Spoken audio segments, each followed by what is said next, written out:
Hello everyone, my name is Dr. Rajni Farmania and I am a child neurologist practicing at Delhi and Ghaziabad. So what is epilepsy and how do we diagnose epilepsy? Epilepsy क्या है और हम उसे कैसे diagnosis करते हैं?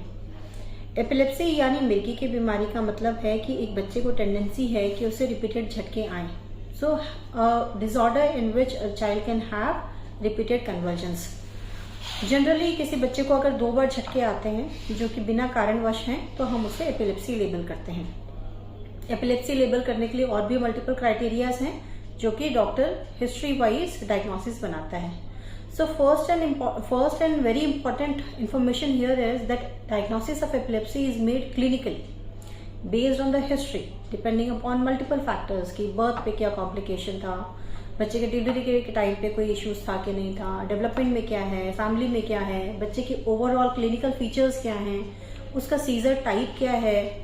So there are multiple factors on which a clinician will make a diagnosis of epilepsy. It is not on the basis of investigations.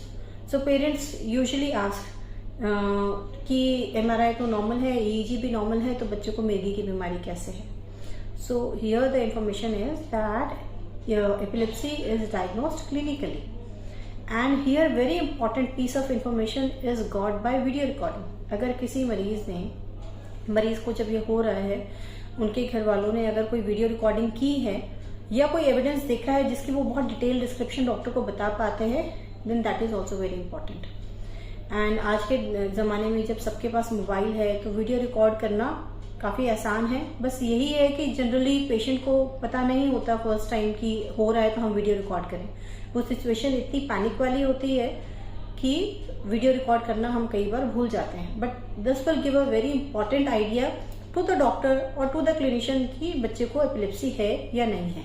So please always try to make a video of whatever abnormal movement you see. आपको लग रहा है ये कुछ abnormal movement है, बच्चा अलग सा बिहेव कर रहा है या कुछ अलग से इसको जर्क्स हो रहे हैं, तो प्लीज आप दिखाएं.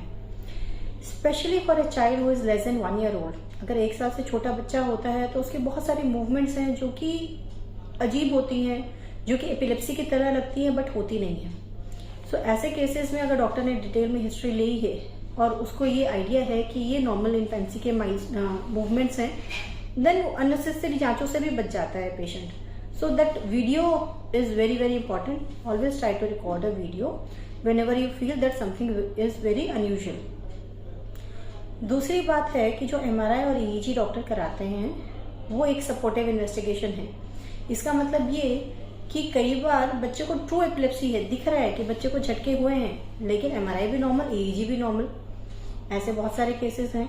एंड जो इन्वेस्टिगेशन है उनकी अपनी लिमिटेशंस हैं.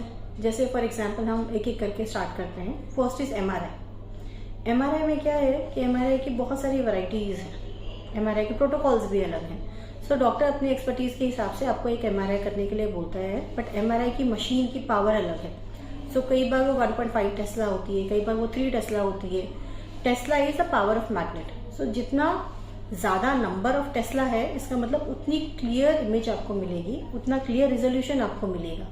So that means MRI which is done at a better power will give you a better resolution of images and a better impression. अब इस पे और एक कैच है कि कई बार रिपोर्टिंग ठीक नहीं होती है. So when you do MRI you do not get a proper reporting, या तो चीजें ओवर रिपोर्टेड होती हैं या कई बार कोई चीजें मिस हो जाती हैं. So always when you go to a doctor, try to take your films along, try to take the CD along, ताकि कोई एडिशनल इन्फॉर्मेशन चाहिए तो जो भी डॉक्टर इनको देख रहे हैं वो इनकी क्लियर इन्फॉर्मेशन निकाल पाए.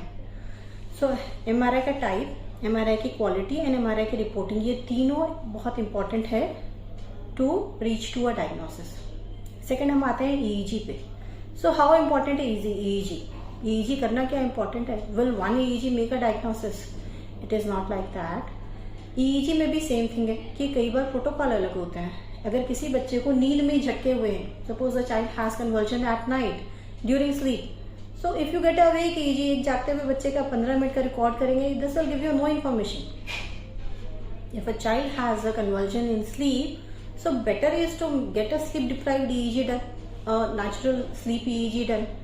सो इसके लिए प्रॉपर एक चैनल होता है, प्रॉपर एक तरीका होता है जो डॉक्टर एडवाइस करता है कि ऐसे प्रिपेयर करके आप लेके आएँ और बच्चे को उसी टाइम पे हम EEG करें।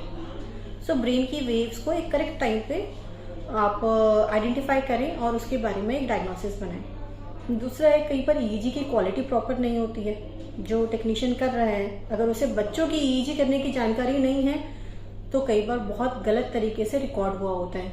उसकी जो मशीन की जो सेंसिटिविटी पैटर्न्स हैं, जो फिल्टर सेटिंग्स लगानी होती है, वो भी कई बार गलत होती है, जिसकी वजह से इंफॉर्मेशन गलत आती है। And again the third thing is reporting. तो सेम चीज जैसे MRI में है, EEG में भी बच्चों की EEG एक बड़ों की EEG से अलग होती है। उनकी ब्रेन की वेव्स अलग होती है, उनके जागने और सोने और या फिर उनके बीच के टाइम पे जो EEG की वेव्स है वो चेंज होती है। सो अगर किसी डॉक्टर को ज्ञान नहीं है, उन्हें इतना एक्सपीरियंस नहीं है कि एक बच्चों की EEG को कैसे रीड किया जाए, तो भी कई बार गलत रिपोर्टिंग होती है, जिसमें कोई इंपॉर्टेंट फाइंडिंग मिस हो जाए या फिर गलत रिपोर्ट हो जाए। So clinical impression is the first and the most important impression. Second is MRI, a good quality MRI, and third is a good quality EEG. When a doctor has done all these three things, तब वो आपसे कुछ बातें करता है। कई सारी झटके ऐसे होते हैं जो टिपिकल झटके नहीं होते हैं, जो कई बार किसी मेटाबॉलिक प्रॉब्लम्स की वजह से होते हैं, जैसे हाइपोकैल्सीमिया।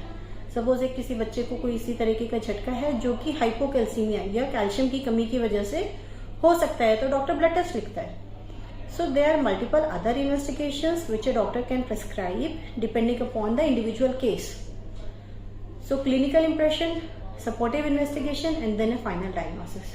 अब एक बार एक डायग्नोसिस या कैरेक्टराइजेशन ऑफ एपिलेप्सी हो जाए कि ये इस टाइप की एपिलेप्सी है, इसका ऐसा ट्रीटमेंट ऑफ चॉइस रहता है और ऐसे ये बच्चे आगे बिहेव करते हैं, तो पेशेंट को ये समझाना कि ये कैसे रहेगा बच्चा। जैसे बहुत सारे सवाल होते हैं पेरेंट्स के मन में, ये क्यों है, ये कैसा है, ये दवाइयों के बाद भी ठीक होगा कि नहीं होगा, क्या दवाइयाँ उम्र भर चलेगी। सो ये जो सारे सवाल हैं, ये तभी आंसर कर पाएगा एक डॉक्टर जब वो एपिलेप्सी को कैरेक्टराइज कर पाए, when he knows that this is this kind of epilepsy and this is how a child with this epilepsy will behave.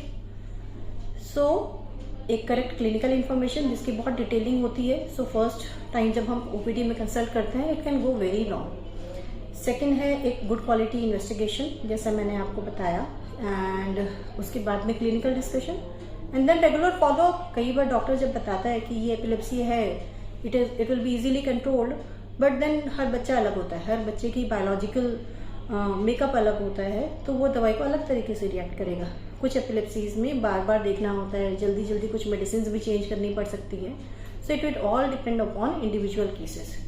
So my advice to you all, to all of you, और a take home message is keep to understand that investigation are secondary and supportive to the clinical diagnosis.